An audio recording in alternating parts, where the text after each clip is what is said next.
Assalamualaikum warahmatullahi wabarakatuh. Perkenalkan, nama saya Imdurka Fariski dari Prodi Pendidikan Ekonomi dengan NIM 06131382429088 dari kelas Palembang. Nah, tujuan saya membuat video ini untuk memenuhi tugas akhir dari mata kuliah Teori Ekonomi Makro, yang dimana saya akan mengangkat permasalahan terkait dengan analisis deskriptif struktur pertumbuhan ekonomi, kontribusi sektor utama, dan proyeksi nilai nominal berdasarkan di dalam data BPS, dan saya juga mengambil di dalam jurnal terkait dengan dalam konteks pemulihan pasca pandemi. Nah, sebelum saya memulai, saya akan menjelaskan dulu nih pertumbuhan ekonomi.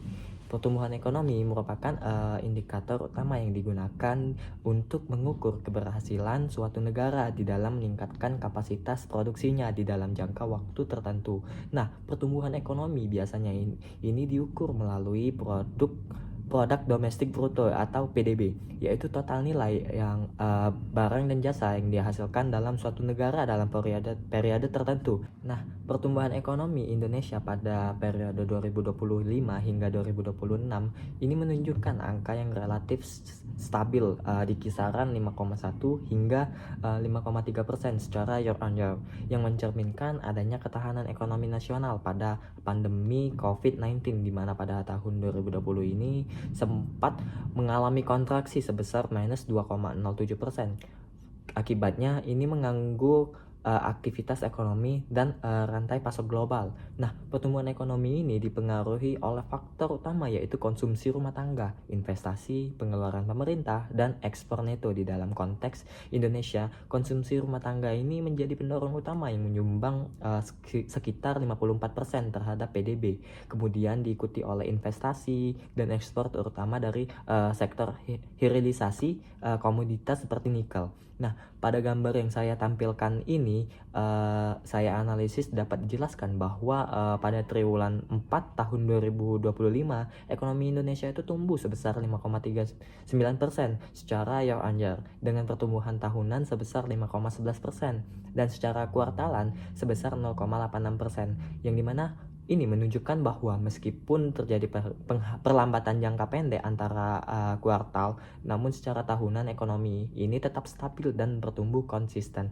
Nah, bahwa nilai PDB Indonesia mencapai 23.821 triliun dengan PDB per kapita sebesar 83,7 juta atau sekitar 5.083 dolar Amerika Serikat. Hal ini menggambarkan peningkatan kapasitas produksi nasional sekaligus peningkatan rata-rata pendapatan masyarakat. Nah, jika dilihat dari tren 2015 hingga 2025, terlihat bahwa pertumbuhan ekonomi Indonesia itu relatif stabil di kisaran 5%, kecuali pada tahun 2020 yang mengalami kontraksi akibat pandemi, kemudian kembali pulih sejak 2021 hingga 2025. Ini sesuai dengan penjelasan di dalam jurnal bahwa pemulihan ekonomi didorong oleh kebijakan fiskal seperti program pemulihan ekonomi nasional serta kebijakan moneter yang menjaga inflasi ini tetap stabil.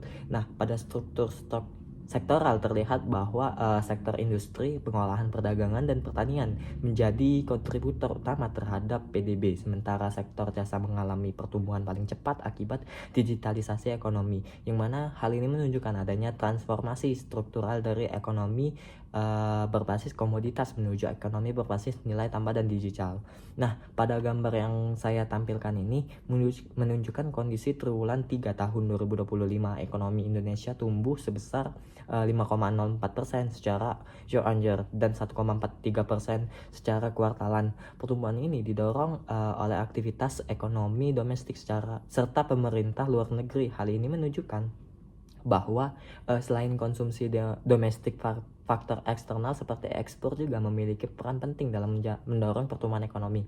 Nilai PDB pada triwulan 3 ini 2025 juga mengalami peningkatan dibandingkan tahun sebelumnya, yang menunjukkan adanya ekspansi ekonomi secara berkelanjutan. Hal ini juga konsisten dengan teori nasional mencerminkan peningkatan produksi dan aktivitas ekonomi secara keseluruhan.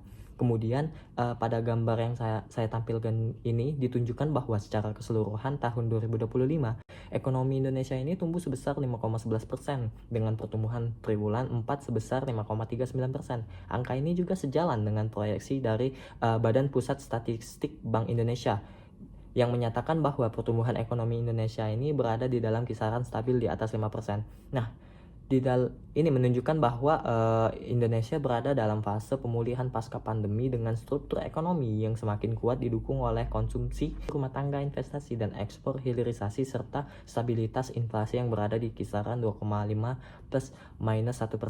Nah, namun di balik pertumbuhan yang stabil tersebut dapat beberapa permasalahan utama yang juga terlihat dalam data dan dijelaskan di dalam jurnal bahwa permasalahan tersebut ketimpangan regional di mana kontribusi Pulau Jawa terhadap PDB itu masih sangat dominan yaitu sekitar 56,93%, yang dimana sementara wilayah luar Jawa itu masih tertinggal. Hal ini menunjukkan bahwa pembangunan ekonomi itu belum merata. Nah, ketergantungan pada sektor tertentu juga seperti industri pengolahan dan komoditas ekspor sehingga rentan terhadap fluktuasi harga global dan kondisi geopolitik internasional.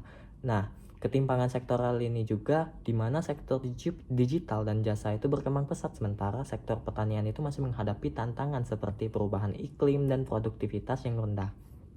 Sehingga risiko global seperti inflasi dunia, volatilitas energi dan ketegangan perdagangan yang dapat mempengaruhi stabilitas ekonomi domestik itu tersebut muncul beberapa dampak yang perlu diperhatikan, yang dimana ketimpangan kesejahteraan antar wilayah yang dapat memperlebar kesenjangan sosial ekonomi dan ketidakstabilan ekonomi jika terjadi guncangan eksternal terutama pada sektor ekspor dan nilai tukar. Nah, ketimpangan kesempatan kerja di mana sektor modern berkembang lebih cepat dibandingkan sektor tradisional.